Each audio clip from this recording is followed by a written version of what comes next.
श्री शिवानमस्तुभ्यम हर हर महादेव। तो विशेषकर आज की जो उपाय है अगर आप करते हो ना तो आपकी जो भी अटकी हुई मनोकामना है, इच्छा है, वो पूर्ण होगी। तो इस वाले उपाय में आपको दो सामग्री लेनी है अपनी हथेली में और विशेष तरीके से शिवलिंग पर समर्पित कर देनी है। ठीक है। इस उपाय करने के बाद भगवान भोलेनाथ और माता पार्वती जी बहुत ज़्यादा प्रसन्न होंगे। तो ये उपाय कैसे करना है वो बताएंगे। उसके पहले इस वीडियो को लाइक कर दें, चैनल पर नए हो सब्सक्राइब कर दें और इस वीडियो को ज़्यादा से ज़्यादा लोगों तक शेयर जरूर करें और लोगों की मदद करें। तो इस वाले उपाय में दोस्तों आपको जो पहली सामग्री लेनी है वो है काले तिल। क्या लेना है आपको? काले तिल। कितने दाने लेने हैं? तो गुर्जन का है, आपको गिन कर 7 काले तिल के दाने ले लेने हैं। इसके बाद जो अगली सामग्री है वो है काली मिर्च। काली मिर्च, ठीक। कितने दाने लेने हैं? तो मात्र आपको एक दाना लेना है। काले तिल के 7 दाने और काली मिर्च के 1 दाने। और आखिरी में आपको हर बार की तरह तांबे का लोटा ले लेना है और उस तांबे के लोटे में आपको अपने घर से, अपने किचन से शुद्ध जल भर लेना है। जल भर लिया। गुरुजी कहते हैं कि यहाँ से जल भरकर शिवलिंग पर जाकर उड़ेलते हो ना तो इससे आपके घर के तीनों दोष समाप्त होते हैं। कालसर्प दोष, वास्तु दोष और पितृदोष। तो जैसा कि हमने आगे बताया है, इन तीनों सामग्री को लेकर पहुंच जाना है शिव मंदिर। ठीक है। आप सुबह जाना चाहो मंदिर तो सुबह जा सकते हो और अगर समय मिल रहा हो तो शाम को जा सकते हो। ठीक। और विशेषकर शिव मंदिर में जाकर जो भी पूजन पाठ आपको करनी है वो कर लीजिएगा। देखिए आज हम जो उपाय बता रहे हैं ये करते हो ना तो इससे कुंदकेश्वर महादेव जी बहुत ज़्यादा प्रसन्न होंगे। तो चलो उपाय में आपको करना क्या है कि आपके पास जो तांबे का लोटा है ना, सबसे पहले उस तांबे के लोटे को उठाना है और धीरे धीरे कर पूरा पूरा जल शिवलिंग के ऊपर समर्पित कर देना है। ओम नमः शिवाय, श्री शिवा नमस्तुभ्यम इस मंत्र का जाप करते हुए। इसके बाद आपके पास जो काली तिल और काली मिर्च है इन्हीं से उपाय करना है। देखिए इनसे आप उपाय करते हो ना तो इससे आपके जीवन के सारे दुख परेशानी समस्या और जो बाधा है वो समाप्त होने लगती है। तब आपको करना क्या है कि दोनों सामग्री को आपको अपने सीधे वाले हाथ में उठा लेना है। क्या करना है? जल समर्पित करने के बाद दोनों सामग्री उठाना है, अपने हाथ में रख लेना है और विशेषकर आपको कुंदकेश्वर महादेव जी से प्रार्थना करना है कि आपकी जो भी जीवन में जो भी दुख परेशानी समस्या है, जो कामना है उन्हें पूर्ण करे।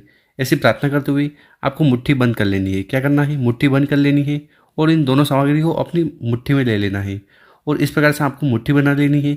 उसके बाद उस मुट्ठी को उठाना है और शिवलिंग के ऊपर स्पर्श करा देना है। ठीक है।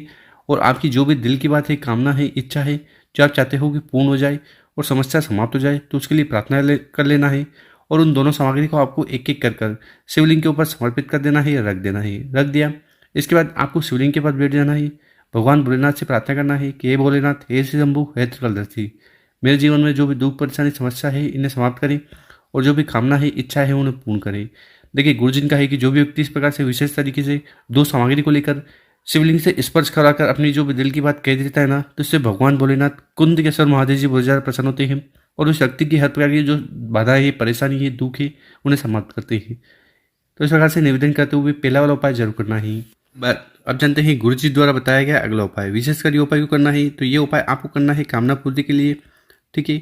शांति के लिए। देखिए अगर आपको ऐसा लगता है कि आपके घर में बिल्कुल भी सुख शांति नहीं है, कामना पूर्ण नहीं हो रही है, ठीक है, और लगातार समस्या ने आपके जीवन को घेर रखा है तो ऐसे में आपको ये उपाय करने से नहीं चूकना है। तो सबसे पहले आपको इस प्रकार से तांबे का लोटा ले लेना है और उस तांबे के लोटे में आपको अपने घर से जल भर लेना है। यहाँ से जल भरकर शिवलिंग पर जाकर उड़ेलते हो तो तीनों दोष समाप्त होते हैं। इसके बाद जो अगली सामग्री है वह है बेलपत्र। कितने बेलपत्र लेने हैं? देखिए गुरुजी का है कि आपको गेन कर 3 बेलपत्र लेने हैं। कितने? 3। और तीनों बेलपत्र कहीं से टूटे फूटे या खंडित ना हो। इसके बाद इन दोनों सामग्री को लेकर आपको पहुंच जाना है शिव मंदिर। ठीक है। आप चाहो तो सुबह जा सकते हो और समय मिले तो शाम को जा सकते हो, पर प्रदोष काल के बाद आपको शिव मंदिर नहीं जाना चाहिए। मतलब कि शिव मंदिर तो आप जा सकते हो पर फिर आपको कोई उपाय नहीं करना है। हाँ, कोई खास दिन है जैसे कि शिवरात्रि, प्रदोष का दिन, उस दिन आप शाम के समय जा सकते हो और पूजन पाठ भी कर सकते हो। तो विशेषकर आज का जो उपाय है इसको करने से अघोरेश्वर महादेव जी बहुत ज़्यादा प्रसन्न होंगे। ठीक। तो इस वाले उपाय में सबसे पहले आपको करना क्या है कि आपके पास है 3 बेलपत्र। ठीक है। तो उसमें से आपको पहली वाली बेलपत्र उठाना है, उसको समर्पित करना है यहाँ पर जलाधारी पर। ठीक है। बेलपत्र की जो डंडी है वो बाहर की तरफ होगी और बड़ी पत्ती शिवलिंग की तरफ होगी। ठीक है। इसके बाद आपके पास दूसरा बेलपत्र है उसको उठाना है और आपकी जो भी कामना है, इच्छा है या जो समस्या है उसका स्मरण करते हुए दूसरा बेलपत्र आपको माता के हस्त कमल पर, ये जो कटी वाला भाग है, यहाँ पर समर्पित करना है। और यहाँ पर आपको एक चीज़ का ध्यान रखना है कि इस बेलपत्र की जो डंडी है वो आपकी तरफ होनी चाहिए। आप यहाँ पर बैठे हो तो डंडी आपकी तरफ होगी, यहाँ पर बैठे हो तो डंडी आपकी तरफ होगी। तो इस प्रकार से आपको 2 बेलपत्र समर्पित कर देना है। आखिरी में आपके पास जो तीसरा बेलपत्र है उसको उठाना है और आपकी जो भी दिल की बात है, कामना है, उसका स्मरण करते हुए तीसरा बेलपत्र शिवलिंग के ऊपर चढ़ा देना है। यहाँ पर बेलपत्र की डंडी जलाधारी की तरफ होगी, बड़ी पत्ती आपकी तरफ होगी। तो इस प्रकार से आपकी जो भी दिल की बात है, कामना है या समस्या है, उसका स्मरण करते हुए 3 बेलपत्र को समर्पित कर देना है। आखिरी में जल का लोटा उठाना है और विशेष तरीके से शिवलिंग पर जल चढ़ाना है। देखिए नॉर्मली हम क्या करते हैं, जल का लोटा उठाते हैं और शिवलिंग पर चढ़ा देते हैं, पर इस वाला उपाय में आपको करना क्या है, जल का लोटा उठाना है, थोड़ा जल आपको समर्पित करना है यहाँ बेलपत्र पर, और बिना धार टूटे हुए, उस जल के लोटे की बिना धार टूटे हुए जल को आपको माता के हस्तकमल के चारों तरफ चढ़ाना है और आखिरी में जल को आपको शिवलिंग के ऊपर चढ़ा देना है। तो इस प्रकार से आपको विशेषकर उपाय करना है।